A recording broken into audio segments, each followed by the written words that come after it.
আনন্দগুলো চ্যানেলের পক্ষ থেকে তোমাদের সবাইকে জানাই স্বাগতম। আমরা আজকে কথা বলবো ডিউ এর কাটমার্ক নিয়ে। ডিউ এর কাটমার্ক হচ্ছে কেমন থাকতে পারে সেটা জানার জন্য তোমাকে প্রসেস সম্বন্ধে জানা লাগবে। ভর্তি পরীক্ষার প্রসেস, খাতা মূল্যায়নের প্রসেস। তোমরা জানো যে এমসিকিউ একটা পাস মার্ক রয়েছে 24।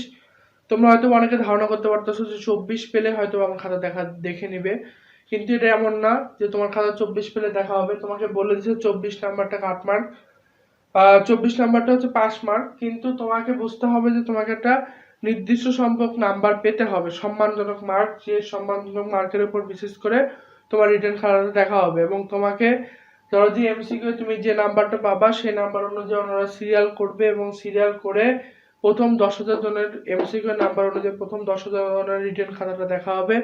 বাদ বাকি সবার অ্যাপ্রক্সিমেটলি 10,000, কম বেশি থাকতে পারে। বাদ বাকি জনের খাতাগুলো কিন্তু দেখা হবে না। অর্থাৎ তুমি এমসিকিউ যতই খারাপ করো না কেন, তুমি মনে করতেছো যে তুমি রিটেন পরীক্ষা দিয়ে পার পেয়ে যাবে, এটা কিন্তু সম্ভব না। কারণ এমসিকিউ তুমি যদি পাও 20, তুমি কিন্তু আগেই ফেল।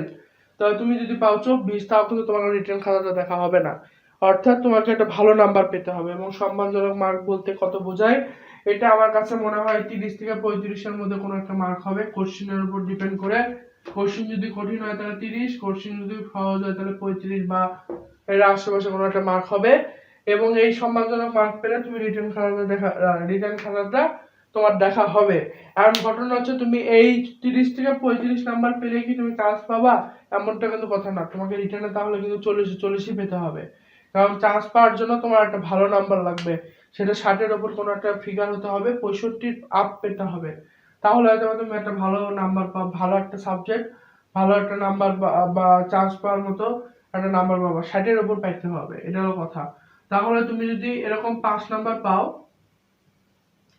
তাহলে তোমাকে সিকিউয়ে কত নাম্বার লাগতেছে, তাই না? তোমাদের প্রশ্ন হলো এটা। তাহলে তুমি যদি এই 5 নাম্বারটা পাও, তাহলে তোমাকে সিকিউয়ে নাম্বার গেইন করতে হবে 30 থেকে 35, এরকম নাম্বার গেইন করতে হবে। বা 30 এর আশেপাশে কোনো একটা নাম্বার পেতে হবে। 30 নাম্বারটা বা বা ধরো যে 25 এরকম নাম্বার পেতে হবে। না, এরকম না, আসলে 20 থেকে 25 দেখলে তোমাদের জন্য সুবিধা হবে। তাহলে তুমি একটা ভালো নাম্বার বা এরকম নাম্বার থাকলে তুমি ধরে নিতে পারো যে তুমি রিটেনে পাস, এমসিকিউ এ পাস। এখন এটা করলে তুমি ধরো 20 পাইলে আর এখানে 30 পাইলে 50 হইলো, 50-এ কিন্তু চান্স হবে না। তো চান্স পাওয়ার জন্য তোমার কত নাম্বার লাগবে? চান্স পাওয়ার জন্য 60% নাম্বার লাগবে, 60% প্লাস। এত পার্সেন্ট নাম্বার লাগবে। এই 60% প্লাস যদি নাম্বার পাও, অবশ্যই এটা শুধুমাত্র 100 নাম্বারের মধ্যে, 100 নাম্বারের মধ্যে অবশ্যই। 100 নাম্বারের মধ্যে বলতে কি বোঝায়, তোমাদের কিন্তু সব মিলে পরীক্ষা হবে 120-এ। 120-এ পরীক্ষা হবে, 100 থাকবে হচ্ছে কি তোমাদের হচ্ছে অ্যাডমিশনে, আর 20 থাকবে হচ্ছে জিপিএ। এটার উপরে তোমাদের 20 থাকবে, তাই না? এই জিপিএ এর উপরে 20 থাকবে, আর বাকি 100 থাকবে। আমরা এই 100 নাম্বার নিয়ে ডিসকাস করতেছি। এবং এই 100 নাম্বারের মধ্যে তোমাকে হচ্ছে 60% নাম্বার থাকতে হবে তোমাদের একটা ভালো সিট নিশ্চিত করার জন্য। 60% প্লাস নাম্বার পেলে তুমি ভালো একটা সাবজেক্ট পাবা। 70% নাম্বার যদি পাও, 70% নাম্বার যদি পাও, তো তোমার পজিশন হয়তো বা 1000-এর মধ্যে চলে আসবে। 1000-এর মধ্যে চলে আসবে। এবং 1000-এর মধ্যে পাওয়া কি তুমি একটা টপ সাবজেক্ট বা ওই র্যাঙ্কেরই কোনো একটা সাবজেক্ট পেয়ে যাবা। ওই টপ সাবজেক্টের মতোই কোনো একটা সাবজেক্ট তুমি পেয়ে যাবা। যেমন ধরো আমার এক বন্ধুর পজিশন ছিল হচ্ছে 300, আমার এক বন্ধু 324তম পজিশন ছিল। এবং সে প্রথমে যখন ফর্ম ফিল আপ করে, প্রথমে সাবজেক্ট দেয় হচ্ছে তাকে রোবোটিক্স দিছিল। প্রথমে তাকে রোবোটিক্স সাবজেক্ট দিছিল, এই নাম্বারের উপরে, এই পজিশনের উপরে তাকে রোবোটিক্স সাবজেক্ট দিছিল।